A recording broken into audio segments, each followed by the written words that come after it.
c'était dans l'écriture,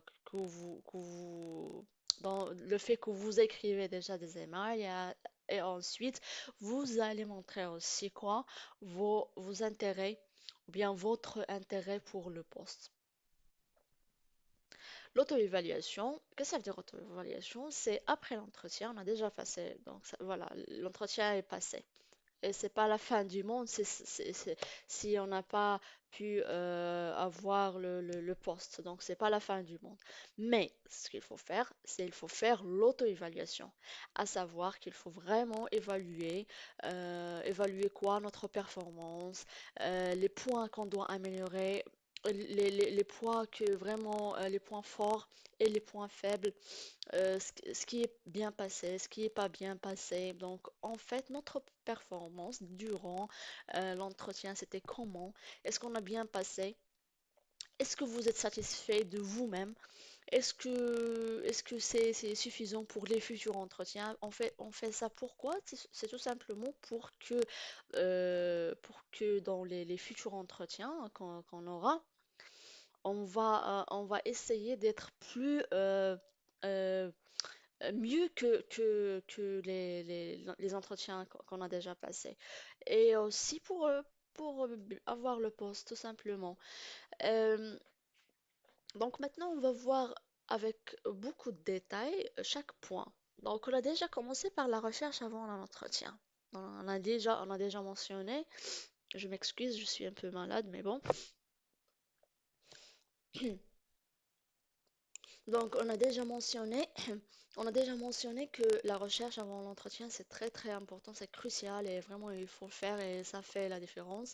Donc, la question, c'est pourquoi la recherche est importante? Pourquoi il faut, ben, si je ne fais pas la recherche, ben, c'est quoi la différence?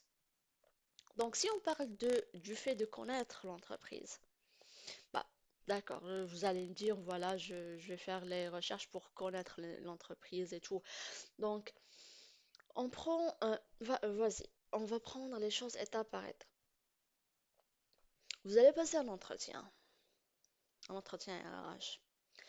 Que cherchent les recruteurs ou bien le RH qui va vous passer l'entretien? Alors, ils cherchent quoi? Ils cherchent des profils qui sont motivés, intéressés, et ils veulent savoir vos intérêts ou bien votre intérêt pour le poste. Est-ce que vous êtes le bon profil?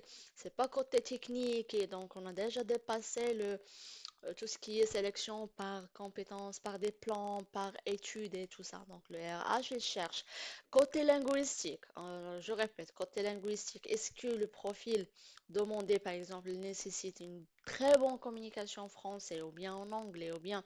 Donc, alors parmi les choses qu'il va chercher, bien, qui va chercher bien sûr et qui va être intéressé, eh bien le RH, il va vraiment se baser sur vos côtés, ou bien vos compétences linguistiques.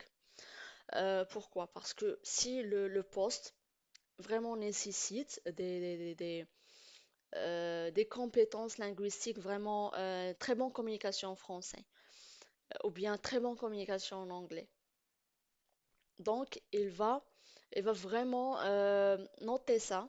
Donc, il faut faire attention à votre niveau linguistique. Donc, si vous avez des problèmes avec le français ou bien l'anglais, il faut essayer d'évaluer votre niveau et faire des cours soit en ligne, soit offline et soit sur des plateformes sur Internet.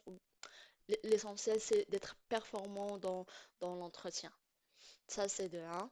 Deux, ils cherchent quoi le recruteur? C'est des gens qui sont motivés pour le poste et intéressés. Alors, si vous faites la recherche avant, et ça se voit durant l'entretien, ben, ça se voit durant l'entretien que vous avez fait des recherches. Pourquoi? Parce que tes questions, bien votre question, ils vont s'adapter avec quoi? Avec les informations que vous avez trouvées. Que ce soit que c'est la culture de l'entreprise, sa valeur, ses objectifs, ses marchés, n'importe quelle information que vous trouvez sur Internet, il faut la mémoriser et vous allez l'utiliser quand euh, Répondez aux questions des recruteurs. Donc, cela va vous aider à faire quoi? À adapter vos réponses et bien sûr à montrer que vous êtes aligné avec ce qu'ils recherchent. Donc, ils recherchent, ou bien ils ont un besoin, ils cherchent quelque chose, d'accord? Alors, quand vous vraiment montrez que c'est moi moi je suis vraiment aligné avec ce que vous recherchez ou bien ce que vous cherchez, donc bien sûr ça va faire la différence entre vous et les autres candidats. C'est évident ça.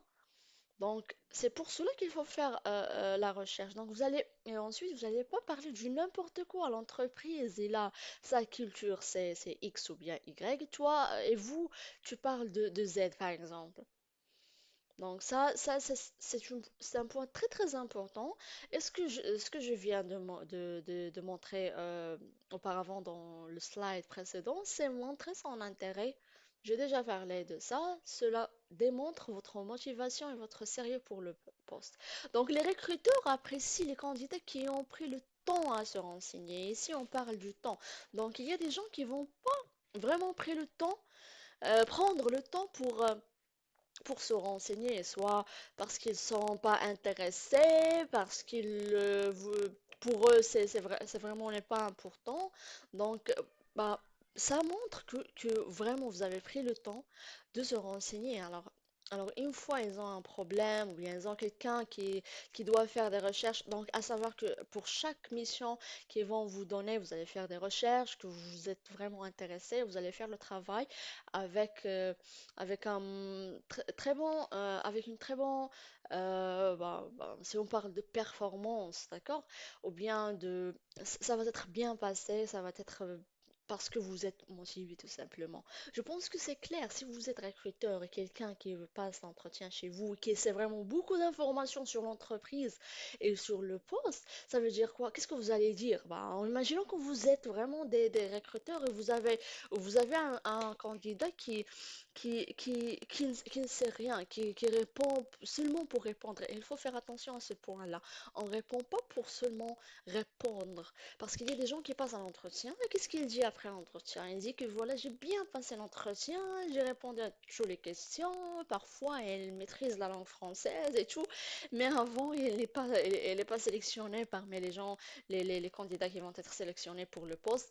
Donc, et après, il dit, bah, qu'est-ce qui se passe là? Bah, c'est quoi le problème? En fait, c'est ça le problème. Il ne faut pas répondre, pour montrer que je peux répondre.